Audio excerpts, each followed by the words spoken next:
Good morning, Year 3. Welcome to Wednesday. It's the next part of our writing journey. Remember, we're writing to inform the visitors to Butt's Ancient Farm using a non-chronological report with a particular focus on the Stone Age. And today we are looking at food. We're thinking about how Stone Age people prepared their food. And we need this so that we can include the correct information in our report about the Stone Age people. I'm looking today for you to use a selection of different sources of information and to make useful notes, and a range of ideas need to be covered in your notes. You'll need this sheet out again. So today is very much like Monday's lesson, in which you will make notes and work along with me through the lesson. By the time you finish this video, you should have finished your lesson. Maybe you might need to run the video twice, and you'll definitely need to pause it at different points to help you make some detailed notes. I have used a simplified sheet also, and that provides you with some pre-made language that you might want to have snipped up, ready to sort and glue into place. But you're still going to want to make some notes of your own. So the sheet looks slightly different today. Your tools and techniques are on this side, and I've basically left you a large space for you to make your own notes. I suggest bullet points would be best today. So let's start doing some research. We're using our Stone Age boy as our starting point again today. This time we're looking at this part of the page, all about preparing and cooking food. So let's have a look around the page and see what notes we can find. So cutting meat. There we go, cutting. There is a technique, and meat there is not a tool, but that is a noun. You can decide what he's cutting the meat with, though. I think we all know by now that would be a flint tool. Over here, we've got some drying of meat. So that's another technique. There's a drying rack made of sticks. You could make a note of that. Over here, we've got some smoking meat going on. So drying and smoking are ways of stopping the meat from rotting. Because when you kill a large animal, they may not have been able to consume the whole animal within a day or so. And as there are no freezers and fridges, there are only ways, they had to be very inventive in the way that they could preserve the meat and stop it going bad or stop it getting infected by flies. So here's smoking. So they would have lit a small smoky fire under what looks like a small tent covered in animal skin. And if they leave that in there for long enough, the smoke will permeate. It's not about cooking the meat, it's about putting the smoke inside the meat, and that can help preserve it. It's a little bit like drying, but with the added idea of smoking. We still use smoking today. If you've ever had smoked salmon, for example, it uses a similar process. Here we've got some more drying going on one of these racks. I'm going to show you a video later in which you'll see these racks being used. That's for fish. And also there's some grilling going on here. So here's some cooking, grilling some meat on an open fire. Another technique which is quite interesting here is boiling soup by putting a red hot stone into a leather bag. So the idea being that you heat some stones up in a fire until they get really, really hot. And then if you place them carefully into some kind of container, it could have been a pit. It could have been a bag made of either bark, or it could have been made from leather in this case. And then the water would have heated up, and you could have added food to that to make a soup or to cook food in it in a boiling way. I'll also show you an example of that in the video later. So pause this video now and make some notes on what you can see on the screen.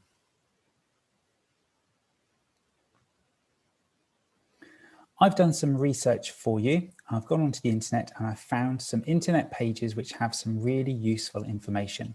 I'm going to read them through to you. What you might want to do is pause the video after each one and make some notes.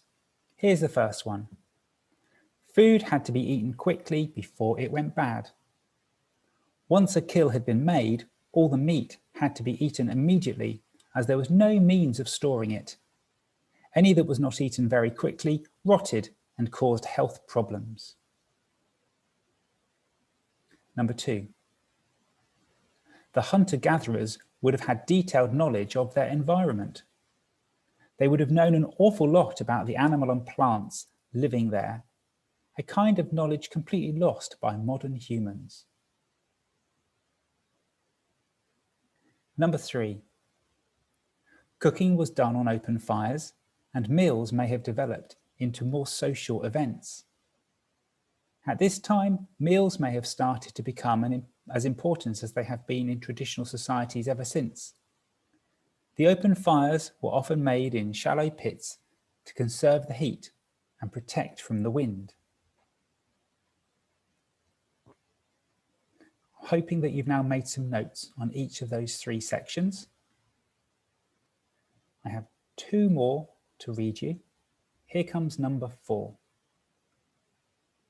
Cooking used easy to obtain items such as plant leaves and stones. One cooking method was to dig a large hole, light a fire in it, place large stones on top and heat them to a high temperature. Then place meat on top of the hot stones between layers of green plants and cover the whole thing with earth. I suppose that's like an early kind of oven, isn't it? And my final paragraph of research from the internet for you is other methods of cooking were boiling and roasting. A different method of cooking was to fill a pit with water and then drop heated stones into it to boil the water. Meat would then be dropped into the water to be boiled and more stones added to keep the water hot. Roasting animals over spits was also common. So there we are. The boiling idea is mentioned again here. So we've researched from our story, we've researched from the internet, and now I've got 2 video clips to show you, which will again give you additional ideas. Let's have a look at the first one.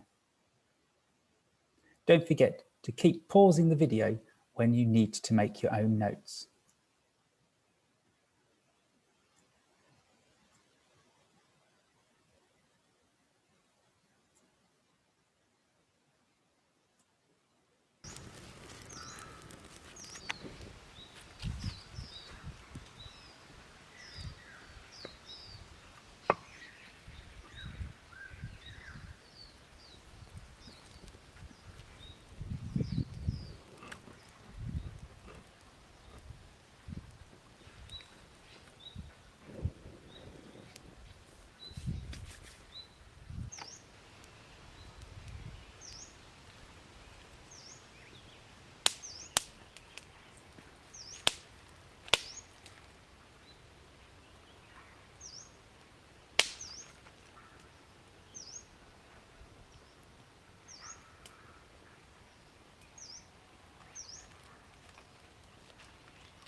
Okay, so there you can see he's heating up a flat stone over a fire and he's using it almost like a frying pan.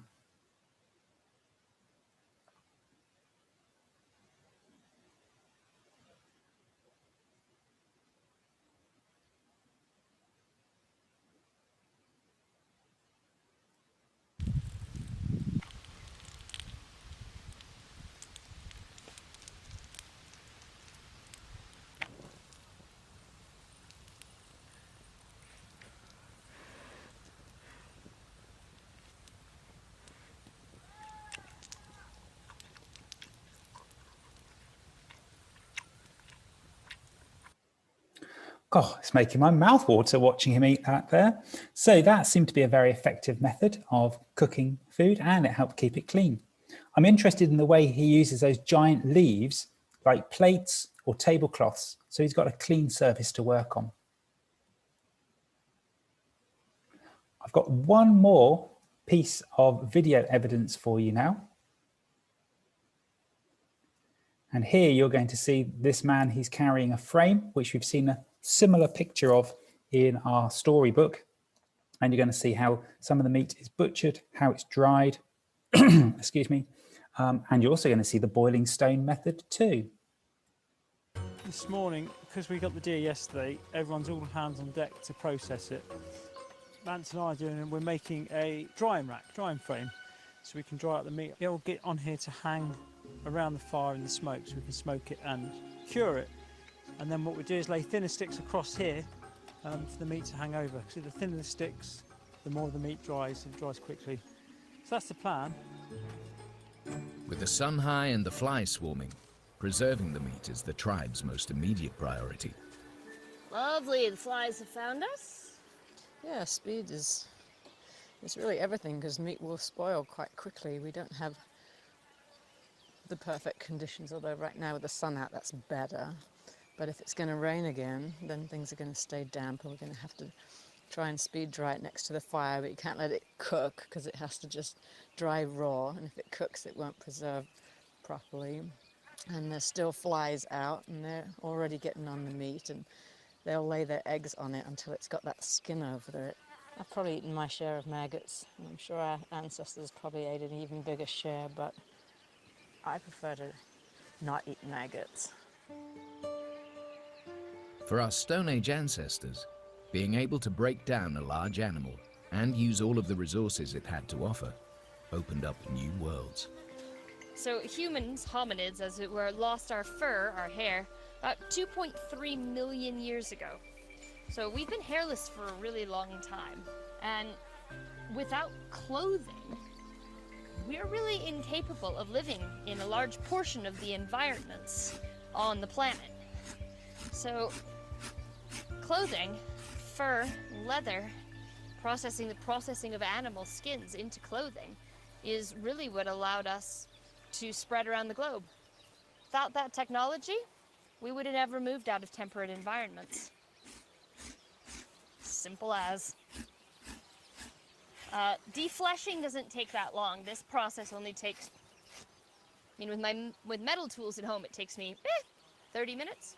With a bone tool, it'll probably take me somewhere around an hour. It still doesn't smell that bad, actually. It's been very cool here.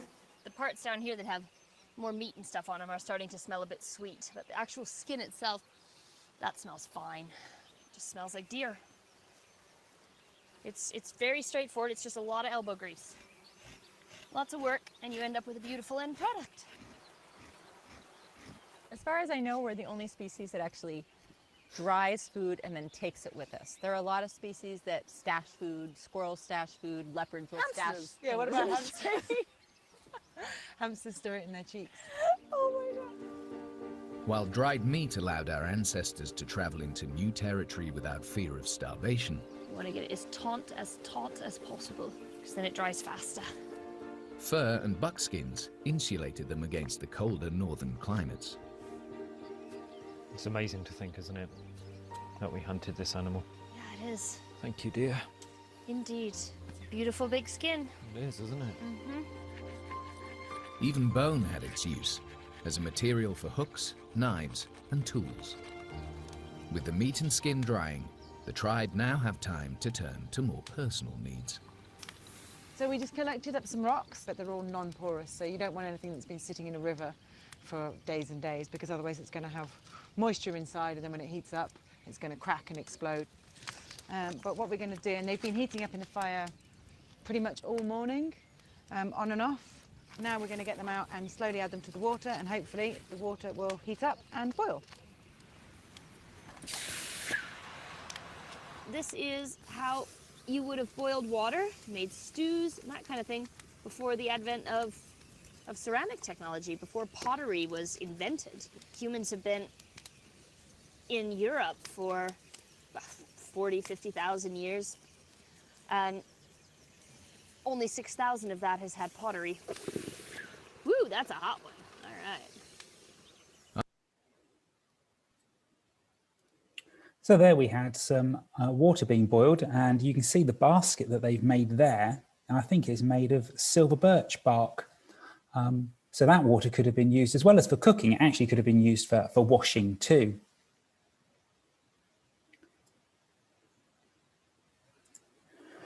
Lots in that video. Some of it was to do with meat and meat preparation and food preparation. And some of it was more of a recap from Monday. Did you see the defleshing going on there, for example, and the pegging out the skin on the ground? But just for today, you're only focusing on the food preparation. So hopefully by now you should be starting to get a good sheet full of notes on here. And as like on Tuesday, on Thursday, you're going to use these notes and you're going to write a lovely paragraph all about food preparation. I recommend you rewind my video back, watch it again or watch parts of it again and make sure you've got plenty of notes. And like I said before, in this week, the more notes you have, the easier your writing will be. There is an extension task that if you want to go away and do your own research, then please do and see what else you can find about Stone Age food preparation and add your notes onto the sheet. Keep that sheet safe, ready for tomorrow. So have a great day today. Enjoy your research, enjoy finding out about and writing your notes all about the meat preparation, and I look forward to seeing them when they're sent through later. Have a lovely day.